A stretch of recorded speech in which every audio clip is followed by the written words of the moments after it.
اور بلکہ تاجروں نے ان سے ملاقات کی تھی، اور نگراں وزیر تھے گوہر صاحب، وہ لے کر گئے تھے سب کو گھیر گھار کے، اور ان کے سامنے رکھے مسائل کہ جناب ہمارے یہ مسائل ہیں، اور چیمبر آف کامرس کے صدور تھے مختلف، تو انہیں بتایا گیا، پہلے سے بتایا ہوا تھا، تو لہٰذا کل field marshal general Asim Munir صاحب کے حکم پر FBR کا قانون جو ہے وہ تبدیل کر دیا گیا ہے، اور یہ خوشی سنا دی گئی ہے۔ گوہر صاحب نے یہ خوشخبری سنائی ہے، اور انہوں نے بتایا ہے کہ قانون تبدیل ہو چکا ہے، اور لہٰذا جو ہماری ملاقات ہوئی تھی جنرل عاصم منیر صاحب سے، انہوں نے اپنا وعدہ پورا کر دیا ہے۔ اور ملاقات کیا تھی؟ ملاقات یہ تھی کہ تاجروں کو جو گرفتاری کا اختیار دیا ہوا ہے خاص طور پہ، وہ اختیار واپس لے لیا جائے FBR سے، اور اس طریقے سے ہم کام نہیں کر سکیں گے۔ یہ FBR کو آپ نے ایک ایسا ہتھیار دے دیا ہے کہ جس کے بعد ہمارے لیے مشکل ہوگا اپنے فرائض جاری و ساری رکھنا، لہذا ان کا یہ مطالبہ پورا ہوا اور انہوں نے کر دیا، اور کل وہ خوشخبری سنا دی گئی۔ اس طریقے سے FBR کا قانون جو ہے وہ پارلیمان نے منظور کیا تھا اور کابینہ نے منظوری دی تھی، اس کو تبدیل کر دیا ہے جنرل عاصم منیر صاحب نے، اور اب ان کو گرفتار نہیں کیا جائے گا۔ اس طریقے سے کیونکہ FBR نے یہ کہا تھا کہ ہمیں ٹیکس لینے ہیں، اور یہ جنرل باجوہ کے زمانے میں بھی یہی ہوتا تھا۔ شبر زیدی صاحب متعدد دفعہ بتا چکے ہیں کہ وہ کہتے تھے کہ ہم کہتے تھے کہ اسمگلنگ روکنی ہے، پاک افغان بارڈر پہ اسمگلنگ ہو رہی ہے، پاک ایران بارڈر پہ ہو رہی ہے، ان کو روکنا ہے، ہم نے کچھ ڈیجیٹل سسٹم لگانا ہے ٹیکس کلیکشن کے لیے، تو ہمیں منع کر دیا جاتا تھا۔ اور زرداری صاحب کہتے تھے یا نیب چلا لیں یا پھر کاروبار کر لیں، تو لہٰذا ان کی بات بھی مان لی گئی۔ تو یہ ساری بات بتانے کا مقصد یہ ہے کہ جب اس طرح کی چیزیں ہو رہی ہیں تو یہ جو ساتھ ساتھ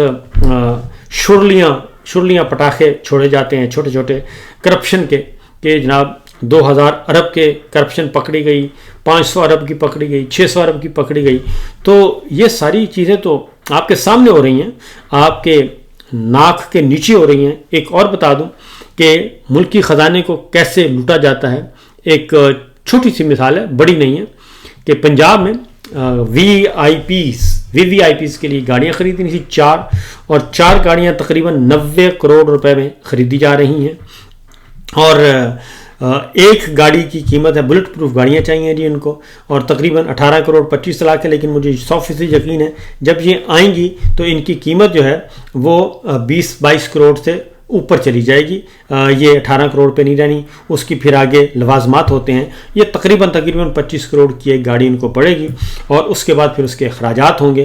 تو پنجاب میں ایسا کوئی خدشہ بھی نہیں ہے، کوئی ایسا خطرہ بھی نہیں ہے، پرامن ہے، پیسفل ہے، لیکن 4 گاڑیاں 90 کروڑ روپے کی خریدی گئی ہیں VVIPs یوز کے لیے۔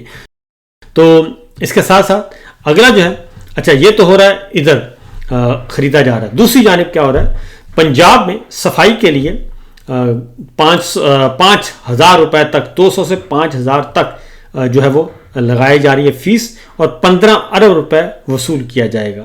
تو ایک طرف 4 گاڑیوں کے لیے 90 کروڑ لٹایا جا رہا ہے، دوسری جانب پیسے عوام سے لیے جا رہے ہیں، ان کی صفائی بھی کرنی ہے تو ان سے پیسے لیے جائیں گے، اور پیسے 15 ارب روپے وصول کیا جائے گا پنجاب سے، پنجاب کے عوام سے۔ اگلی خبر اس سے بھی امپورٹنٹ ہے، اور وہ ہے خاص طور پہ گدھے، تو آپ کو پتہ ہی ہے گدھے کا گوشت تو کوئی معمول کی بات، غیر معمولی بات نہیں ہے، وہ تو معمول کی ہے۔ پنجاب میں گدھے کا گوشت اویلیبل ہے، اور کبھی 25 من پکڑا جاتا ہے، کبھی 50 من، اور کبھی کتنا۔ تو اب ایک اور انکشاف بھی ہوا پچھلے دنوں، اور وہ تھا پنجاب فیصل آباد جیل میں مردہ مرغیاں قیدیوں کے لیے جا رہی تھیں، مردہ مرغی کا گوشت وہ کھلایا جا رہا تھا، اور فوری افسر جو ہیں وہ معطل بھی ہو گئے۔ لیکن پھر خبر آئی لاہور سے، ہوم آفس لاہور سے، اور ہوم آفس کون کنٹرول کرتا ہے؟ ہوم ڈپارٹمنٹ لاہور کا، پنجاب کا، وہ ہے مریم صاحبہ، کیونکہ اس وقت ہوم منسٹر پنجاب کی مریم صاحبہ ہیں، وزیر جیل خانہ جات مریم صاحبہ ہیں، تو لہٰذا انہوں نے وہاں سے حکم آیا کہ دونوں کو بحال کر دیا جائے، دونوں کو بحال کر دیا گیا، اور مردہ مرغی گوشت کا جو معاملہ ہے وہیں کا وہیں رہ گیا۔ اور اسی طریقے سے پنجاب میں پچھلے دنوں گدھے کا گوشت، پنجاب اور اسلام آباد 2 واقعات ہو چکے ہیں، کسی نے کوئی نہیں پوچھا۔ تو یہ تو صورتحال چل رہی ہے، یہ سچویشن چل رہی ہے جی معاملات کی. اب ایک اور خبر ہے، اور وہ ہے چیف الیکشن کمشنر ادھر سے عدالتیں جو ہیں وہ سزائیں سناتی ہیں، ادھر سے چیف الیکشن کمشنر نااہل قرار دے کے فارغ کر دیتے ہیں پی ٹی آئی کے ایم این ایز کو، ایم پی ایز کو، وزیروں کو، مشیروں کو ڈسکوالیفائی کر رہے ہیں. اور کیوں کر رہے ہیں؟ برق رفتاری کیوں اتنی دکھاتی ہے، جبکہ ابھی تو انیشیل فیصلہ ہے، آگے جانا ہے معاملہ، ہائی کورٹ ہے، سپریم کورٹ ہے، الٹیمیٹ ڈیسیژن جب آ نہیں جاتا، لیکن وہ فوراً ڈسکوالیفائی کرتے ہیں، اس لیے کہ مریم صاحبہ کا حکم ہے اور حکم حاکم بھی ہے کہ جلدی ان کو فارغ کریں، ہم ضمنی الیکشن کروائیں، اور ضمنی الیکشن کروا کے پاکستان تحریک انصاف کا صفایا کریں اور یہ سیٹیں مسلم لیگ نواز کو ملیں اور اقتدار پہ قابض رہے. تو یہ سلسلہ چل رہا ہے. تو لیکن ابھی کل کی خبر ہے کہ جناب چیف الیکشن کمشنر کی اہلیہ ہیں، قابل احترام ہیں، اور ان کی اہلیہ ہیں رباب سکندر. ان کو چیف پہلے ان کو پروموٹ کیا گیا تھا اور گریڈ 21 میں آئی تھنک گریڈ 21 یا 22 میں پروموٹ کیا گیا تھا، گریڈ 22 میں پروموٹ کیا گیا تھا، اور اب ان کو فوری طور پہ پوسٹنگ دی گئی ہے بہترین. اور چیف الیکشن کمشنر سکندر سلطان راجہ کی اہلیہ رباب سکندر صاحبہ کو چیف کلیکٹر کسٹمز پنجاب تعینات کر دیا ہے. تو اس طریقے سے یہ بہت اچھی پوسٹنگ ہے جی، تگڑی پوسٹنگ ہے، وہ مل گئی ہے. تو ان حالات میں اب مجبوری ہے کہ وہ کیا کریں بیچارے، اور جو سروس بھی ہے وہ پرووائڈ کریں گے اور وہ دیں گے سروس اور تابعداری کریں گے. ایک اور خبر لے لیں تو یہ اس کو پولیٹیکل برائب کہتے ہیں. ایک اور خبر لے لیں اور وہ ہے پی آئی اے پہ سب کی نظر ہے، اور اب حکومت نے 1 سال کے اندر پی آئی ایس میں 10 اداروں کی نجکاری کا فیصلہ کیا ہے. لیکن سر فہرست کون ہے؟ سر فہرست ہیں پی آئی اے. پی آئی اے کیوں ہے؟ Pakistan International Airlines. اس میں کیا دلچسپی ہے؟ آگے اس کا بھی وضاحت کی ہوئی ہے، اور وہ ہے روزویلٹ ہوٹل نیو یارک میں ہے. پاکستان کا بہت ہی قیمتی قومی اثاثہ ہے، اور اس کی مالیت مارکیٹ میں بالکل کیش پرائس جو ہے وہ ہے اس کی $1.25 ارب کی اس کی کیش پرائس اس کی ہے جی ویلیو ہے.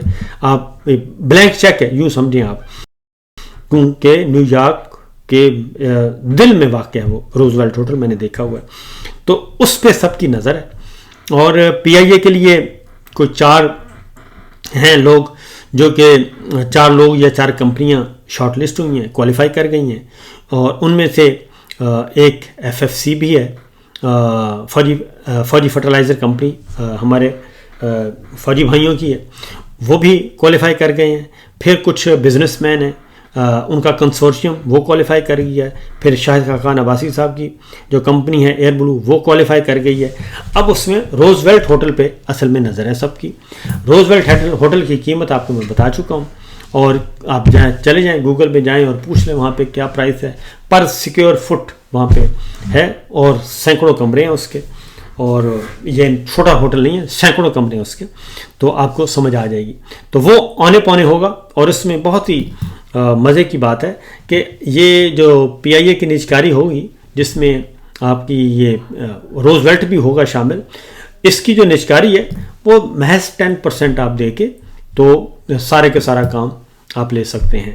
سارا آپ کے حوالے کر دیا جائے گا صرف 10% پہ، 8-10% پہ، اور باقی پھر آپ نے قسطوں پہ دینا ہے. تو قسطوں کی میں مثال آپ کو دے دوں کہ یہ ہمارا جو ہے جی ٹیلی کام ہم نے سیل کیا تھا پی ٹی سی ایل، تو اتصالات کو سیل کیا تھا، اور میرا خیال ہے کہ ابھی بھی اس کی پیمنٹ نہیں آئی. کئی سال ہو گئے ہیں، کئی سال وہ سب کچھ کر رہے ہیں، پروفٹ ہے، کما رہے ہیں، منافع کما رہے ہیں، بہترین چلتا ہوا، لیکن اس کے بھی فل پیمنٹ نہیں آئی، اور اس میں پھر لیٹیگیشن شروع ہو جاتی ہے. تو اتنے بڑے بڑے کام ہو رہے ہیں، تو اتنے بڑے بڑے کام ہونے کے بعد اگر یہ کہا جائے کہ جناب ہم تو کرپشن فری ملک چاہتے ہیں، تو یہ ساری خبروں کے بعد کیا کوئی آپ تصور کریں گے کہ یہ واقعی سنجیدہ لوگ ہیں؟ جبکہ پنجاب اس وقت جو ہے وہاں پہ مریم پولیس گردی جو ہے وہ انتہا کو پہنچ ہوئی ہے. خواتین کو سرعام تھپڑ مارے جا رہے ہیں، گھروں میں پولیس والے گھس جاتے ہیں، عام شہریوں کے گھروں میں گھس جاتے ہیں، کیونکہ انہوں نے اختیار دے دیا ہے نا کہ آپ جائیں بس جو مرضی کریں. اور وہ دھمکیاں جا کے دیتے ہیں کہ ہم آپ کو 9 میں ڈال دیں گے، یہ ابھی تک 9 مئی کو 2.25 سال ہو گئے ہیں، ابھی تک دھمکیاں دی جا رہی ہیں کہ ہم آپ کو 9 مئی میں ڈال دیں گے. تو یہ سچویشن ہے، یہ صورتحال ہے. ان حالات میں یہ کہتے ہیں کہ جناب سب اچھا ہے، اور کہا جائے کہ سب اچھا ہے، اور پھر اس وقت جو کچھ بھی خبریں آ رہی ہیں اس میں تو میرا خیال ہے کہ اندھے آدمی کو بھی پتہ چل رہا ہے کہ کون کتنے پانی میں ہے. ایک اور خبر اگر جاتے جاتے دے دوں تو پاور سیکٹر کا 2300 ارب کا گردشی قرضہ ختم کرنے کے لیے حکومت بینکوں سے 1275 ارب روپیہ قرض لے گی، اور 1275 ارب روپے کی رقم آئی پی پیز اور پاور ہولڈنگ کے قرضے ختم کرنے کے لیے استعمال کی جائے گی، اور یہ رقم صارفین سے ایک سرچارج یعنی کہ اضافی ٹیکس کی صورت میں وصول کی جائے گی. اب یہ ہے پاکستان ہمارا.